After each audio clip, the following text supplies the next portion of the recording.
What I'm doing is I'm just using some angle iron that I had in my, what I call boneyard. I don't ever throw anything away, because you can turn it into something else, you know, save money.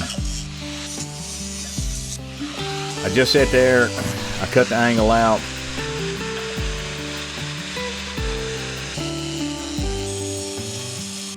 Cut off the little chunks, as y'all can see. Now this is 1-inch angle iron. I buy all my metals from Metal Depot. I'll put a link. They're really good price, but more importantly, they fast delivery. I mean, it's a good company to buy your material from. I just cut all my 45s and I coat everything out, so when I fold it together, it just blends right in, getting it ready for my weld. I cut out my little wedge piece where I'm gonna make my bend.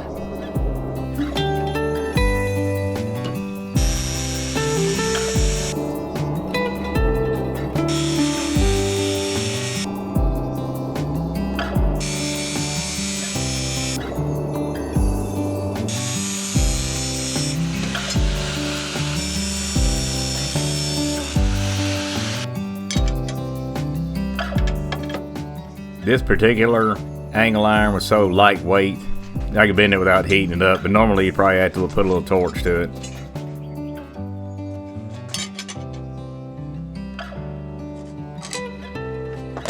Y'all like that, huh? Throwing that down?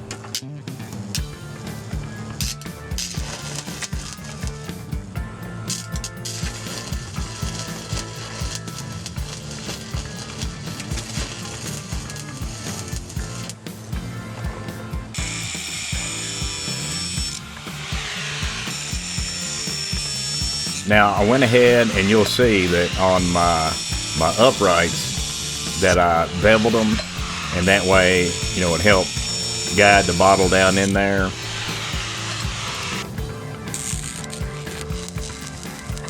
Once I got them tacked, you'll see that I weld the inside, and that's the only place I weld them, because when the weld cools, it draws them in, and I ended up being able to put a little tension on the bottle to help keep the bottle from bouncing around, because I can tell you it'd probably be a bad day.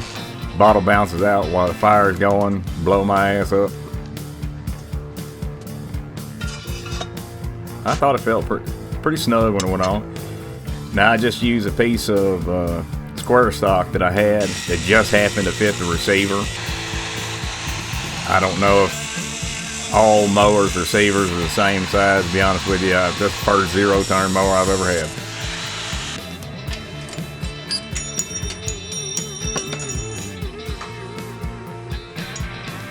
Now, I actually did not mean to do that. It wasn't just for the show.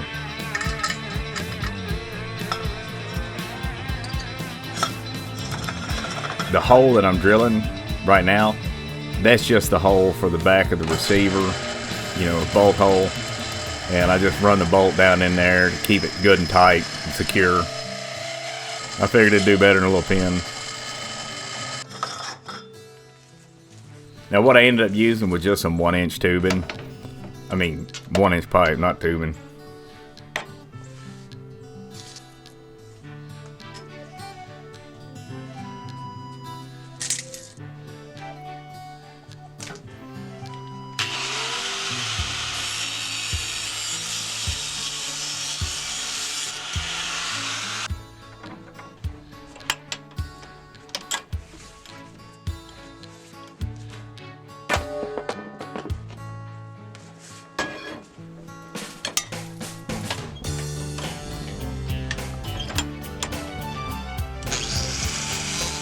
Now you want to clean up the ends of the pipe and put a little bit of a bevel all the way around the edge for, you know, when you make your welds, you want your penetration. Now this is just a threaded pipe cap from Home Depot. I mean, it was good to use for this application, welding it on. It's not a high pressure steam line or anything. I don't have to have an actual weld on cap. Once again, I picked this material up. This is 1/2-inch tube pipe, and I got it from Metal Depot.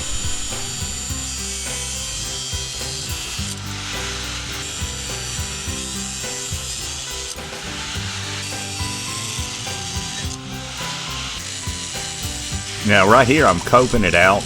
I'm putting a curvature to the pipe so that it'll match the 1-inch pipe. It's going to make for an easier weld, less of a gap. It's just the proper way to do it. This is some more scrap iron that I just had laying around, just cutting little flat pieces out to make the caps for the nipple.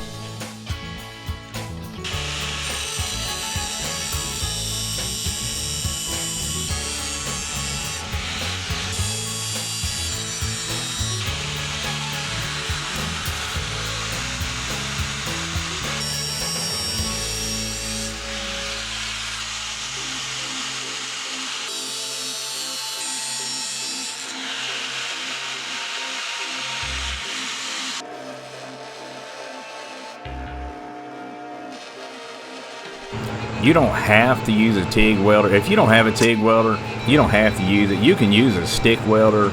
You just need to make sure that you use the appropriate size rod for the thickness of material you're welding to. The first thing that I recommend for any shop after you buy your basic hand tools is to buy a freaking welder. Really one that has TIG capabilities, and possibly one with a high frequency box if you think you're ever going to weld aluminum. And you'll see after I weld them on, weld them square, and then I just use the grinder and round them. Now this right here is just some 3-inch seam tubing.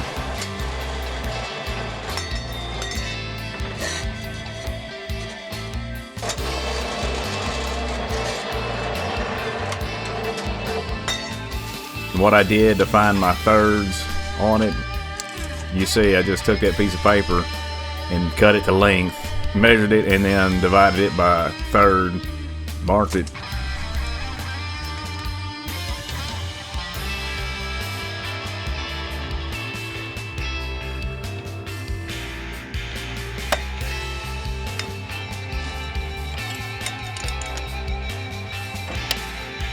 I'm using a brazing tip because I want the heat to be localized to that one spot that I need to fold, but I want it to be rigid enough on the outside that it holds steady and it doesn't fold in. I want it to be a tight fold.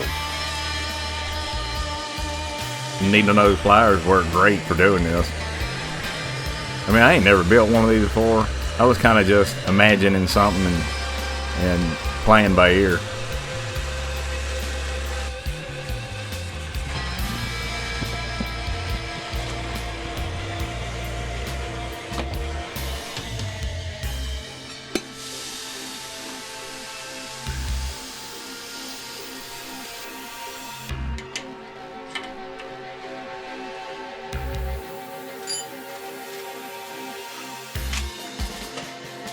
Now on the cap here, I'm drilling it, and I want to say it's with an 11/32 drill bit, but anyway, just look it up.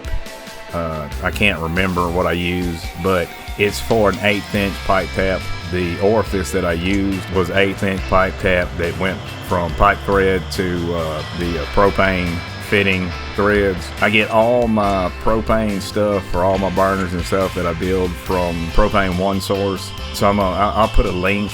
And they've got good prices, they're fast delivery, and I've been happy with everything they've got me.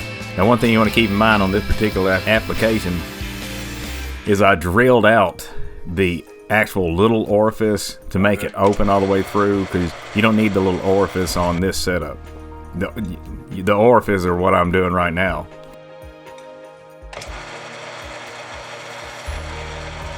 I'm using a 1/16 to drill all 4 of those.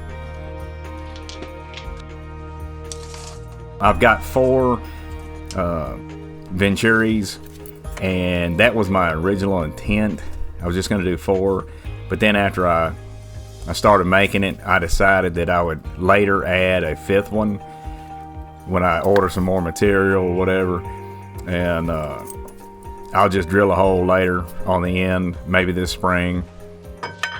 Now if you don't have a milling machine or a drill press, you can also do this.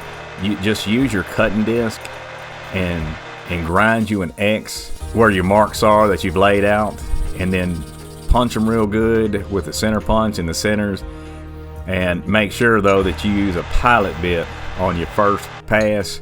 Then you can come back with your larger bit to open the hole up more. I didn't have to do that because I was able to use the center drill and then just come in with my 1/2 inch drill bit. The reason I use a 1/2 inch drill bit is because I don't want head pressure on the main part of the pipe. I want all my pressure going to the orifices at the venturis, and I want it even all the way across. I don't want a small hole barely feeding enough pressure in there.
And I'm just squaring them up, you know, with my eyeballs. I'll make my tack, square it up some more, make another tack, and then weld it all the way out.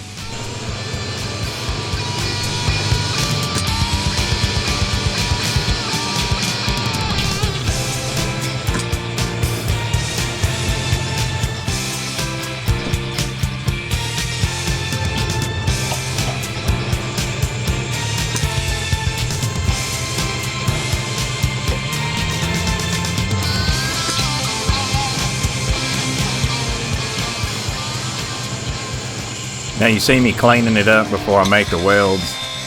On that first one, I actually forgot to clean it up and get all that mill scale off of it. I had to do it with a Dremel before I made the weld, after I made the tacks. But you want to make sure you get it cleaned up real good. You don't want any porosity in it, especially because it's going to be, you know, it's got propane in it. And you got any kind of leak, it might ignite. And there you got an extra orifice right there, one you don't want. Okay, I'm welding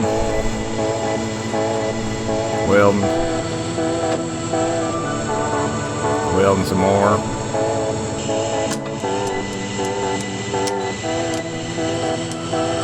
Still welding. Lots of welding.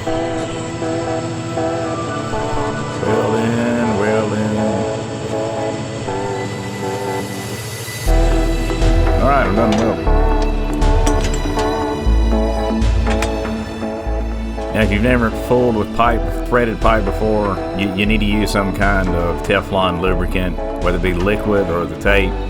Contrary to popular belief, that doesn't seal it.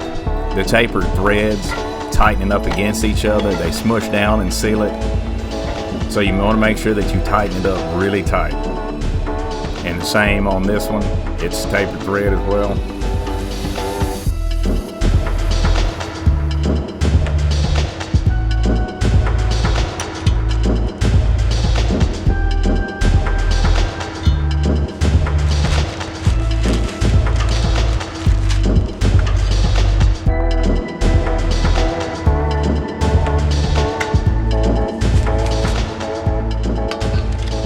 When you see me adjust the regulator, I only start off with a few pounds of pressure because I test it first.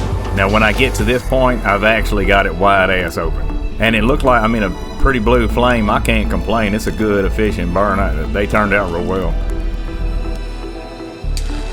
The footage of installing the 2-inch flat bar and the basket was corrupted. Y'all can see what I did right there. I mean, weld the basket on. I used 2-inch flat bar because that's what I had, and it was the same diameter as the square stock.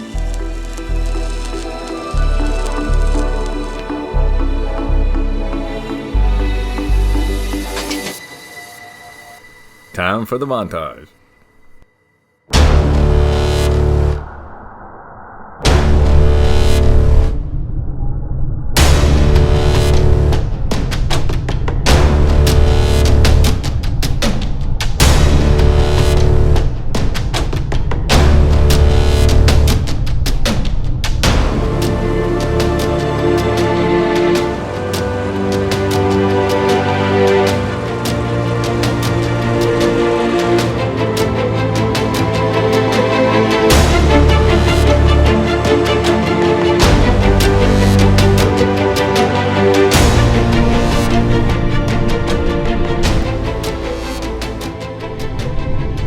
I mean, to be honest with you, I think it turned out real good. I mean, for what I'm gonna be using at 4. Now, the good thing is this next season, after having this built, I'll be able to hit it about once a month real fast, just go over the gravel. And you don't have to lay there for a long time like I'm doing right now. When that heat hits the green grass, it's gonna kill it. If I stay on top of it, I won't have to sit there and burn as much as I did like I did now. But this is a hell of a lot faster than spending 6 hours with that one burner like I've done for the past 5 years. And in here, gonna drink this beer. See you on the next video.